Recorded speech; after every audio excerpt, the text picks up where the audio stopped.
سب سے بڑھ کر بہترین مسجد کے خطیب امام حسین تھے۔ مسجد نبی سے بڑی بھی کوئی مسجد ہوگی جس ممبر پر رسول پاک بیٹھ کے خطبہ دیا کرتے تھے؟ اور میرے مصطفیٰ کے آستانے سے بڑا بھی کوئی آستانہ ہوگا جس کی سجادگی امام حسین کے پاس تھی؟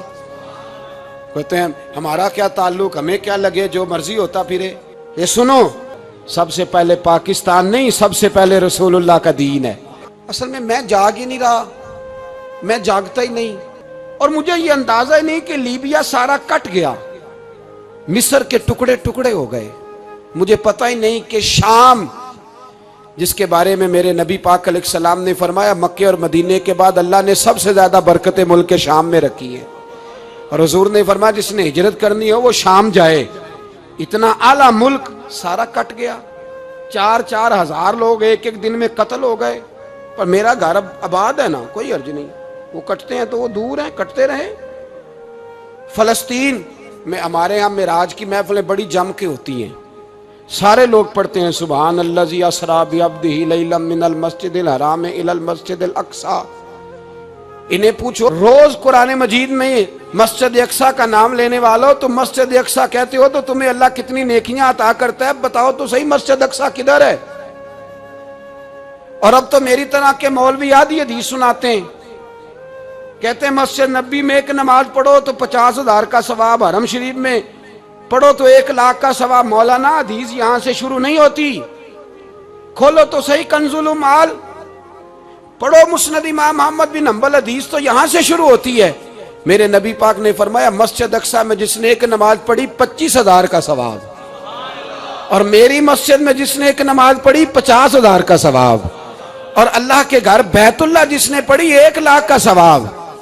مسجد اقصی کا تو ذکر ہی چھوڑ گیا ہے، کیوں؟ وہ مسجد جس کی طرف منہ کر کے 15 سال میرے نبی پاک نے نماز ادا کی، آج وہ مسجد یہودی کے قبضے میں ہے۔ کئی جمعے تالا رہتا ہے، وہاں نماز نہیں پڑھنے دی جاتی۔ مجھے کیا لگے اس بات سے، میری مسجد میں تھوڑی لگا ہوا ہے۔ ایسی ہوا چلی ہے کہ ہر شخص سوچتا ہے تمام شہر جلے بس ایک میرا گھر نہ جلے۔ بھائی یہ وہ دور ہے جس دور میں ذرا سی بھی کسی شخص کو تکلیف ہوتی ہے تو عالمی میڈیا پہ بات جاتی ہے، موبائل جیبوں میں فوراً تصویریں کیش ہوتی ہیں۔ میں اور آپ، ہمارا اس قوم سے تعلق ہے جس قوم کے بچے کٹ گئے، ذبح ہو گئے، عورتوں کے پستان کاٹ کے برما کے بدھوں نے ان کے کباب بنا کے کھا لیے، چھوٹے چھوٹے بچوں کی لاشیں انہوں نے لٹکا ڈالی۔ سب سے بڑھ کر بہترین مسجد کے خطیب امام حسین تھے۔ مسجد نبی سے بڑی بھی کوئی مسجد ہوگی جس ممبر پر رسول پاک بیٹھ کے خطبہ دیا کرتے تھے؟ اور میرے مصطفیٰ کے آستانے سے بڑا بھی کوئی آستانہ ہوگا جس کی سجادگی امام حسین کے پاس تھی؟ کہتے ہیں ہمارا کیا تعلق، ہمیں کیا لگے، جو مرضی ہوتا پھرے۔ امام علی مقام آرام سے مسجد نبی میں بیٹھے تھے، زمانہ پوری دنیا سے جاتا تھا، ہاتھ چومتا تھا، قدموں میں بیٹھتا تھا۔ اتنے بڑی عظمت والی بھی کوئی شخصیت ہوگی جس کے رگوں میں رسول اللہ کا خون دوڑتا ہے، جسے حضور اپنی زبان مبارک اس طرح وہ چوسا کرتے تھے جیسے عرب کے لوگ پیاس کے عالم میں کھجور چوسا کرتے تھے۔ اتنا بڑا بھی کچھ شخص تھا، لیکن جب دین پہ کڑا وقت آیا تو حسین نے مسجد کی خطابت نہیں بچائی، آستانہ نہیں بچایا۔ امام علی مقام نے کہا کوفہ لٹتا ہے تو لٹتا رہے، دمشق میں فساد ہوتا ہے تو ہوتا رہے، وہ ملک شام کی بچیاں رو رہی ہیں تو روتی رہیں کہ ہم پہ یزید قابض ہو گیا، میری مسجد آباد ہے، کافی ہے نا۔ امام حسین نکلے اور نکل کے کہنے لگے جنت البقیع والی جگہ پہ کھڑے ہو کے یا رسول اللہ میں جا رہا ہوں اور آپ کے لیے جا رہا ہوں، اس لیے کہ مجھے اس شام کو بچانا ہے جس شام میں رسول اللہ کا کلمہ پڑھنے والے لوگ بستے ہیں۔ مجھے کوفہ، دمشق، مصر کے لوگوں کو بچانا ہے۔ نانا تیرے کرم کے خزینے کی خیر ہو، میں جا رہا ہوں تیرے مدینے کی خیر ہو۔ نکل کھڑے ہوئے امام علی مقام، میدان میں نکلے، کس کے خلاف؟ بولے کون تھا یزید؟ مسلمان تھا۔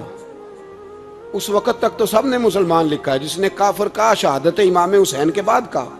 جرم کیا تھا؟ میری گردن جھک جاتی ہے جب میں یہ بات کرتا ہوں، ایمانداری سے کہہ رہا ہوں، جوش خطابت نہیں، میری گردن جھکتی ہے جب میں یہ لفظ ادا کرتا ہوں۔ امام علی مقام اس شخص کے خلاف نکلے، سارے خطبے امام حسین کے پڑھ کے دیکھو، امام حسین نے فرمایا یزید شرابی ہے۔ شرابی مسلمانوں کا حکمران ہو سکتا؟ آپ نہ بولیں بے شک، پر بات تو سچی ہے نا۔ امام حسین نے فرمایا شرابی کو ووٹ دیا جا سکتا؟ فرمایا رنڈیوں کا ناچ دیکھتا ہے جو مجرے دیکھے، جو رنڈیوں کے ناچ دیکھے وہ مسلمانوں کا حکمران ہو سکتا؟ امام حسین میدان میں نکلے اور 18 سال کے علی اکبر سے لے کر 6 مہینے کا علی اصغر دے دیا، لیکن شرابی کو برداشت، بے حیا کو برداشت تو میں کیسے کرتے؟ دوستی قاتل سے بھی، مقتول سے یارانہ بھی، اپنی جیب سے فلیکسیں چھپوا کے ظالموں جابروں بدماشوں کو ووٹ دیتے ہو۔ امام حسین کو تیری دیگ کی ضرورت ہے جو تو 10 محرم پہ پکاتا ہے، چاولوں کی ضرورت ہے جو تو نے 9 محرم کو پکائے، ان کو اس بریانی کی عادت تھی جو تو نے پکائی ہے۔ میرے گھر میں فلاں M N A M P A صاحب آ گئے تھے، امام حسین کے گھر کے اندر یزید نے پیغام بھیجا، اس نے کہا جیسے کہو گے کر لوں گا، جتنے پیسے کہو گے دے دوں گا، جتنی مسجدیں کہو گے بنوا دوں گا، جتنے ادارے کہو گے تعمیر ہو جائے، مجھے نہ چھیڑو۔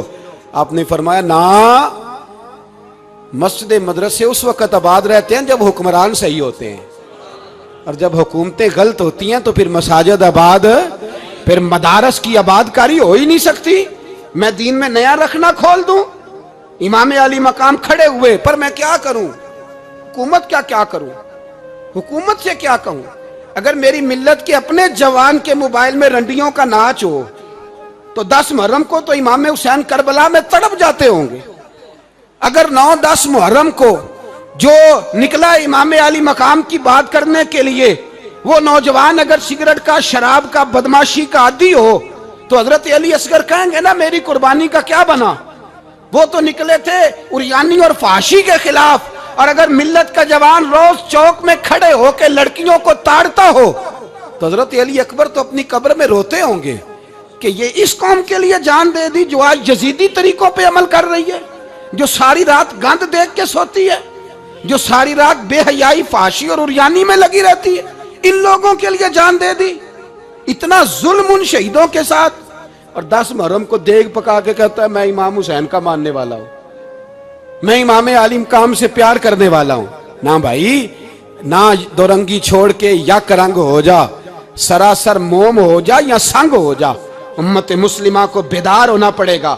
امام علی مقام میدان میں نکلے، ڈٹ کے نکلے، اور امام نے فرمایا میدان میں نکل کر کہ میرا وطن مدینہ ہے، میرا وطن مدینہ ہے، پر مدینہ بعد میں، رسول اللہ کا دین پہلے۔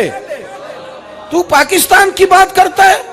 امام علی مقام نے فرمایا مدینے کی شریعت بعد میں، رسول اللہ کا دین پہلے، اور تیرے تو بچے عام سے ہیں۔ امام حسین نے فرمایا میری گود میں جو بچے ہیں وہ رسول اللہ کے نواسے ہیں، پر بچے بعد میں، نبی پاک کا دین پہلے۔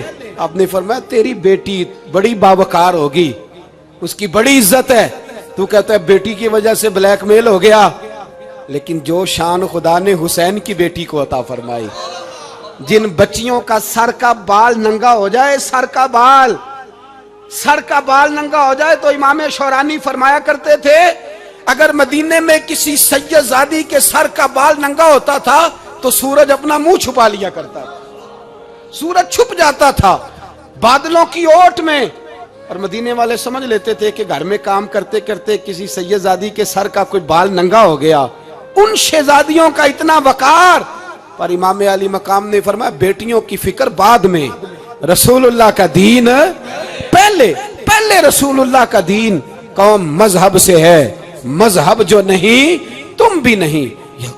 یاد رکھ میرے بھائی، امام علی مقام رضی اللہ تعالیٰ عنہ نے میدان میں نکل کر پہلے مذہب کی بات کی، اور آج دین نبی دا وانگ یتیمہ رووے تے کرلاوے تے آکھے میں کتھوں لبا عمر بہادر، میں کتھوں لبا عمر بہادر جڑا مینوں سینے لاوے، معصوم بچے، معصوم آج تک کدھر ہے تمہارا اقوام متحدہ؟ بلاؤ نا اسے. بھیک مانگتے پھرتے ہو کافروں سے, بھیک مانگتے ہو. بچہ شام کو گھر نہ آئے تو ماں دروازے پہ نظر لگا کہتی بیٹے ٹائم پہ آ جایا کر, مجھے نیند نہیں آتی. وقت پہ. برما کی اس ماں سے بھی جا کے پوچھو جس کا بچہ پلٹ کے آیا ہی کوئی نہیں, آیا ہی نہیں, اس سے بھی پوچھو.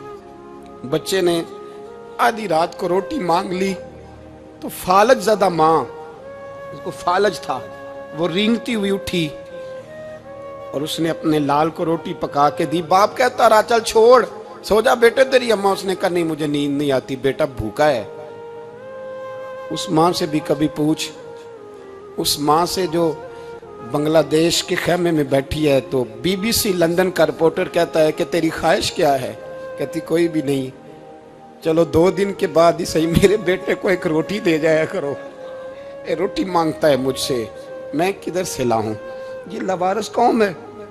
میں حکمران سے جا کے بات کروں جب میرا اپنا نمازی مسلمان کہتا ہے پہلے پاکستان کے بچے تو پال لو؟ میرے بھائی تجھے خبر ہی نہیں.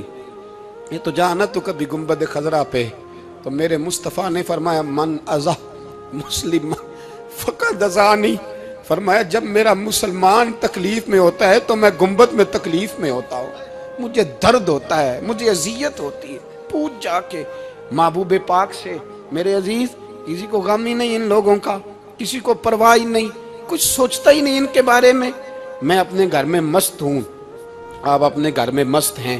میرے رسول اللہ کی امت لٹ گئی ساری, جگہ جگہ تباہی. 1 انچ دھرتی پر زمین ایسی نہیں جو کافر کی ہو اور خون بہتا ہو. ایک ریمن ڈیوس امریکی کتا یہاں بند تھا مسلمانوں کے قتل میں, انہیں اپنی قوم کی اتنی فکر تھی وہ راتوں رات چھڑا کے لے گئے. لیکن میری اور تیری بہن عافیہ صدیقیہ سالوں سے بند ہے. تڑپ کے پوچھا ہے مسلمانوں نے کہ اس کی غلطی تو بتاؤ, اس کا قصور نہیں پر وہ بند ہے. کوئی نہیں بات کرنے والا, کوئی نہیں. مسجد جانے, جمعہ تو پڑھانا ہے, اس میں غرض نہیں درد ہے کہ نہیں کہ اس میں تو اتنا پتہ ہے 1 گھنٹے تقریر ہے کرنی ہے. پیر صاحب صبح سے شام تک تعویذ لکھتے, سیاستدان صبح سے شام تک جنازہ بھی تب پڑتا ہے کہ مجھے ووٹ ملیں گے. تاجر کہتا ہے بس دکان چلنی چاہیے, مر جائے میری طرف سے ساری دنیا. بس کرو, اس خول سے باہر نکلو. اے نوجوان مسلم, کبھی یہ تدبر بھی کیا تو نے وہ کون سا گردوں ہے جس کا ہے تو ایک ٹوٹا ہوا تارا؟ تو نے سوچا ہی نہیں کبھی, تجھے کبھی خبر ہی نہیں ہوئی کہ یہ کس قدر بڑا کام تھا؟ میرے رسول پاک صلی اللہ علیہ وسلم کے غلاموں جاگو. میں دعائی دیتا پھرتا ہوں, میں کہتا ہوں جٹ بن کے بڑا جی لیا, بٹ رائیں انصاری بن کے بڑا جیا. بس کر دو, بس کر دو. اب مسلمان بن کے جینا سیکھو. اب اپنی پہچان رسول اللہ کی غلامی بناؤ. اب کہو پہلے دین باقی ہر چیز بعد میں. بس کرو, بہت ہو چکا ہمارے ساتھ, اب تھوڑا جاگو. علاقہ تک قبرص فتح ہوا, تمام لوگ نعرے لگا رہے ہیں. حضرت ابو ذر غفاری کونے میں بیٹھ کے رونے لگ گئے. مسلمانوں کو فتح ملی, سب لوگ نعرے لگا رہے ہیں, خوشی ہو رہی ہے کہ علاقہ فتح ہو گیا. حضرت ابو ذر غفاری رونے لگے اور تڑپ کے روئے. لوگوں نے کہا ابو ذر کیوں روتے ہو؟ آپ فرمانے لگے یہ لوگ برسوں سے قابض تھے اس شہر پر, یہ جن لوگوں سے آج ہم نے لیا ہے یہ برسوں سے, دل کے کانوں سے کھل سننے والی بات ہے. فرمانے لگے یہ برسوں سے قابض تھے, انہوں نے اللہ کی نافرمانی کی ہے تو آج علاقہ ان کے ہاتھوں سے نکل گیا ہے. میں رو اس لیے رہا ہوں کہ خدایا کہیں ہم سے بھی نافرمانی نہ ہو اور یہ ہمارے ہاتھوں سے بھی نہ نکل جائے. شام نکل نہیں گیا ہمارے ہاتھوں سے, لیبیا نکل گیا, مصر نکل گیا, عراق نکل گیا, افغانستان نکل گیا.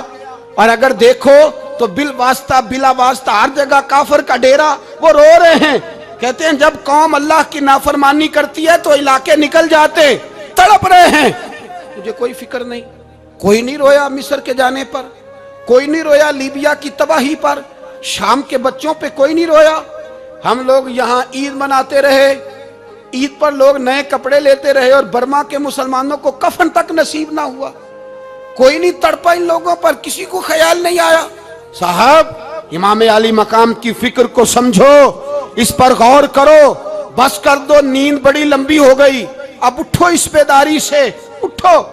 جب قومیں نافرمانی کرتی ہیں تو ملک چھن جاتے ہیں، اور کافر باری باری کر کے باریاں لگا رہا ہے، باری باری تمہیں کئی دفعہ دھمکیاں دے چکا ہے، وہ تمہارا نمبر کئی دفعہ لگا چکا ہے، اب خواب غفلت سے اٹھ جاؤ، آگ پیروں تک آ گئی ہے، ایسا نہ ہو جلا ڈالے سارا کچھ۔ حضرت سیدنا ابو ذر غفاری رو کے فرمایا کرتے تھے، جب تم نافرمانیاں کرو گے تو علاقے تمہارے ہاتھوں سے نکل جائیں گے، سو نکل گئے۔ مولا علی شیر خدا کا شہر نجف کئی دفعہ بم کی نظر ہوا، امام علی مقام کے کربلا میں اب تک کئی دفعہ جنگیں ہو چکی، اس لیے کہ ہم نافرمانی کرتے ہیں، علاقے چھن جاتے ہیں۔ تو دعا بھی نہیں مانگتا میرے بھائی مسلمانوں کے لیے، تو دعا بھی نہیں مانگتا۔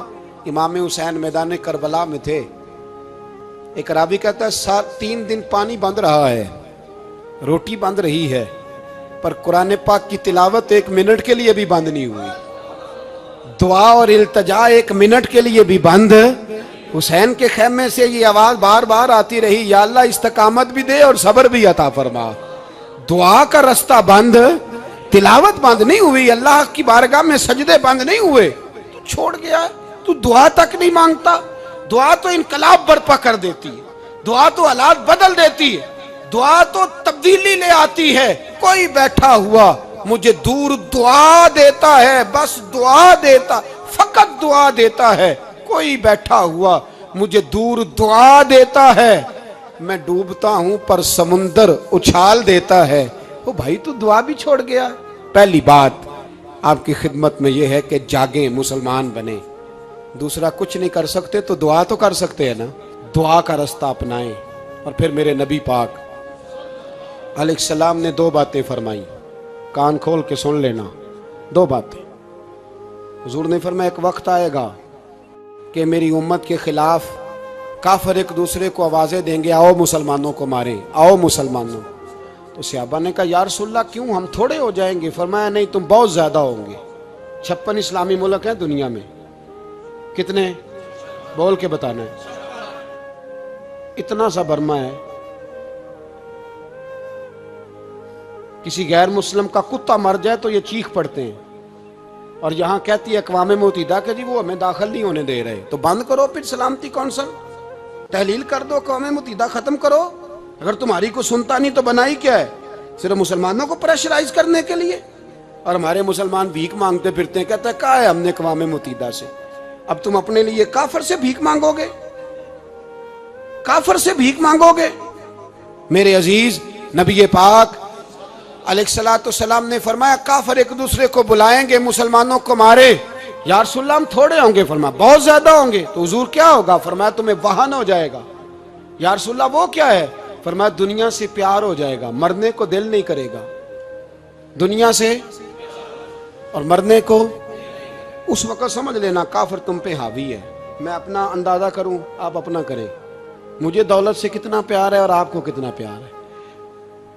جھاگ کے سنیں یہ لفظ رسول پاک کے صلی اللہ علیہ۔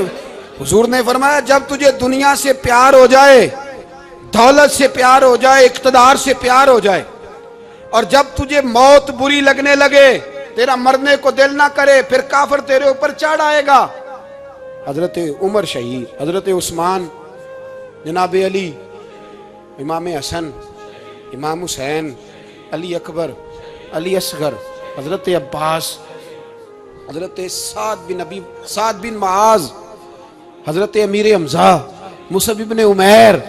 میرے محبوب نے تو لسٹ بنائی شہیدوں کی، لسٹ بنائی شہیدوں کی۔ شہادت سے پیار کیا رسول اللہ صلی اللہ علیہ وسلم کے غلاموں نے، پیار کیا شہادت سے، اسی لیے تو کافر اٹھ نہیں سکا کہ شہادت سے حضرت سعد بن معاذ رضی اللہ تعالیٰ عنہ کو زخم لگ گیا، جنگ سے زندہ آ گئے لیکن زخم ہے، رو کے کہنے لگے محبوبہ سارے شہید ہو گئے، میں ایسے ہی رہ گیا۔ حضور نے فرمایا نہیں، رب تجھے بھی شہادت کی موت ہی عطا فرمائے گا۔ اسی زخم میں پردہ ہو گیا۔ میرے بھائی حضرت عمر بن جموح رضی اللہ تعالیٰ عنہ 4 بیٹے لے کے احد کے میدان میں آئے، کہا محبوبہ میرے 4 ہی تھے، میں سارے لے آیا ہوں، سارے ہی قبول ہیں؟ فرمایا ٹھیک ہے، پھر خود بھی زرہ پہن لی. ایک ٹانگ سے لنگڑے تھے, ٹانگ چھوٹی تھی. حضور نے فرمایا تو نے کیوں لباس پہن لیا ہے؟ کہا حضور میں نے بھی تو جہاد پہ جانا ہے نا. تو حضور نے فرمایا تیرے 4 بیٹے جو جا رہے ہیں. تو کہا یا رسول اللہ کیا لنگڑے جنت میں نہیں جا سکتے؟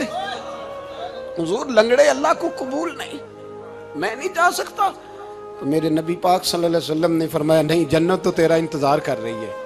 کہا حضور پھر میں بھی جاؤں گا, بچے جائیں گے تو میں بھی جاؤں گا. میرے بھائی مرنے کو دل ہی نہیں مسلمان. میرے نبی پاک صلی اللہ علیہ وسلم نے فرمایا جس کے دل میں کبھی شہادت کی آرزو پیدا نہیں ہوئی, اس کے سینے میں دھڑکنے والا دل مومن کا ہے ہی نہیں, وہ تو منافق ہے. جو کبھی دین کے رستے میں شہید ہونے کو, میرے بھائیوں دین کو بڑی ضرورت ہے, بڑی ضرورت ہے, بڑی.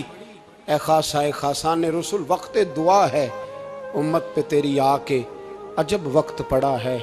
وہ دین جو بڑی شان سے نکلا تھا وطن سے, پردیس میں وہ آج غریب الغربا ہے. فریاد ہے اے کشتی امت کے نگہباں, بیڑا یہ تباہی کے قریب آن لگا ہے. اور ایک شاعر قلم توڑ گیا, کہنے لگا تجھ سے فریاد ہے اے گنبد خضرا والے, تجھ سے فریاد ہے اے گنبد خضرا والے, کعبے والوں کو ستاتے ہیں کلیسا والے. تجھ سے فریاد ہے اے گنبد خضرا. اپنے اندر دین کا درد پیدا کرو, ذوق پیدا کرو, مسلمان بن کے جینا سیکھو. جب کوئی برادری پوچھے تو کہو میں محمدی ہوتا ہوں, میں مصطفی ہوتا ہوں, میں رسول اللہ کا غلام ہوتا ہوں, میں پہلے مسلمان ہوں باقی کچھ بعد میں ہوں. خدا را اپنے گھر میں پردہ کراؤ, خدا را رزق حلال کھاؤ. اگر پردے نہ ہوں, رزق حلال نہ ہو تو جذبہ جہاد پیدا نہیں ہوتا. خدا را اپنے اندر انقلاب برپا کرو, دین کے لیے جینا سیکھو. دین بڑا تڑپتا ہے, دین بڑا روتا ہے. رسول اللہ آج تجارت کرنے والے ملتے ہیں, آج سیاست کرنے والے ملتے ہیں, دین والے نہیں ملتے, دین کے درد والے نہیں ملتے. اپیل ہے آپ سے, آج رات 2 نفل پڑھ کے اور کچھ نہ ہو سکے تو مسلمانوں کے لیے دعا ضرور کر دینا, ان کے لیے دعا ضرور کر دینا. اپنے آپ کو بیدار کرو, بیدار کرو. بھئی ہم تو آج تک اس لیے ڈر رہے ہیں کہ ہمارا چہرہ ہی نبی پاک جیسا نہیں بن سکا, تو داڑھی رکھنے میں بھی ہم ڈرتے ہیں, نمازی بننے, مسجد آباد کرنے میں, مسلمان کہلانے میں بھی تک خوف ہے. تو بتلاؤ نا اس سے آگے بات کب چلے گی؟ جہاد کی بات تو بڑی آگے جا کے. بدل جاؤ, رسول اللہ کا غلام بن کے جینا سیکھو. نبی پاک صلی اللہ علیہ وسلم کی غلامی کا پٹا اپنے گلے میں ڈالو. یہی امام حسین کی سوچ ہے, یہی امام علی مقام کا پیغام ہے. اس کو کبھی فراموش نہ کرنا.